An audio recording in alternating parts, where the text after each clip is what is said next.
Shalom, selamat malam teman-teman. Malam hari ini kita akan belajar lagi bersama bagaimana melihat dan menyikapi situasi hari-hari ini. Kita melihat kemampuan berpikir manusia yang semakin leluasa, kemampuan berpikir manusia yang semakin tajam dan semakin dalam untuk menyikapi situasi yang ada. Namun malam hari ini bagaimana kita mau melihat bahwa kemampuan berpikir manusia dan bagaimana kita melihat apa yang Alkitab katakan untuk menyikapi situasi hari-hari ini. Nah teman-teman, kejadian di RSUD Semarang adalah sesuatu yang luar biasa. Diberitakan bahwa ada sekitar 57 pegawai yang terkena infeksi corona. Sekitar 34 di antara mereka adalah dokter.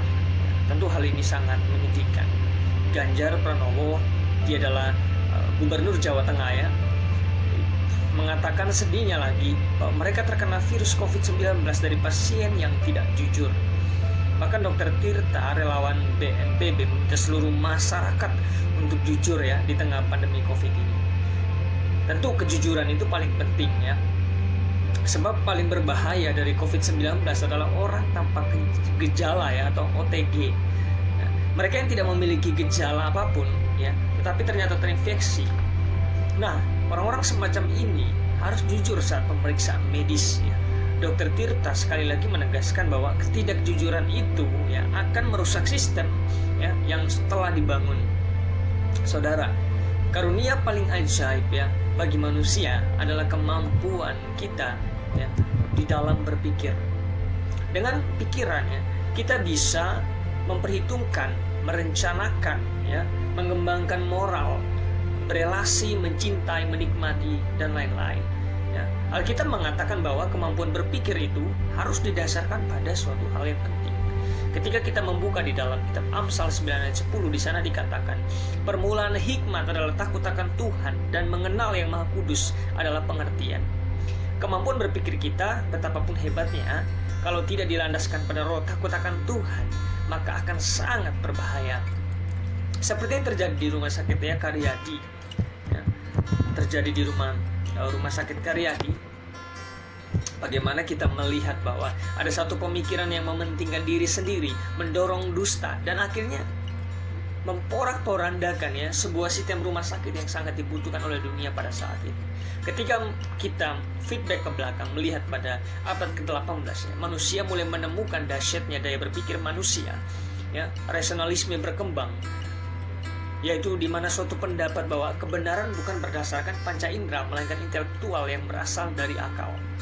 Nah teman-teman, dengan kata lain, bahwa hanya akal kita sendiri yang dapat secara langsung menangkap kebenaran yang ada. Ini menjadikan hanya daya pikir manusia sebagai ujian dan standar kebenaran. Kemampuan berpikir menjadi wewenang baru, di mana semua yang lainnya harus tunduk, termasuk wewenang gereja. Termasuk yang lebih dramatis adalah wewenang atas Alkitab sebagai firman Tuhan. Segala sesuatu tidak terbukti secara akal manusia, dibuang dan dipertanyakan keabsahannya. Nah, sikap ini mengubah pandangan suatu pendapat bahwa kebenaran bukan berdasarkan panca indera, melainkan intelektual yang berasal dari akal. Dengan kata lain, hanya akal kita sendiri yang dapat secara langsung menang atas kebenaran yang ada.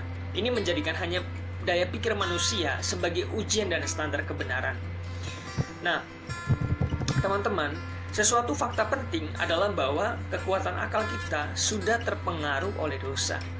Saya ulangi bagian ini, bahwa suatu fakta penting adalah bahwa kekuatan akal kita sudah terpengaruh oleh dosa, penuh kepentingan diri sendiri. Di dalam Alkitab dikatakan dalam Roma 1 ayat 25, sebab mereka menggantikan kebenaran Allah dengan dusta. Dunia memang semakin canggih, tetapi semakin rapuh.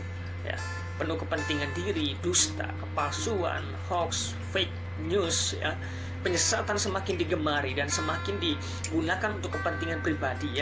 Namun kelompok kejahatan semakin banyak memenuhi hati orang-orang saat ini. Allah pencipta kita menunjukkan bahwa akal manusia tidak diciptakan berfungsi secara independen atau terpisah dari Allah. Permulaan hikmat adalah takut akan Tuhan. Artinya, hanya bila mana kita menerima wahyu Allah yang terwujud dalam firman Tuhan yang tertulis, yang tertinggi dalam hidup kita, dan bersedia mengikuti apa yang tertulis di dalamnya, maka barulah kita dapat berpikir benar dan menghasilkan hidup yang menjadi berkat. Selamat malam teman-teman. Tuhan Yesus memberkati.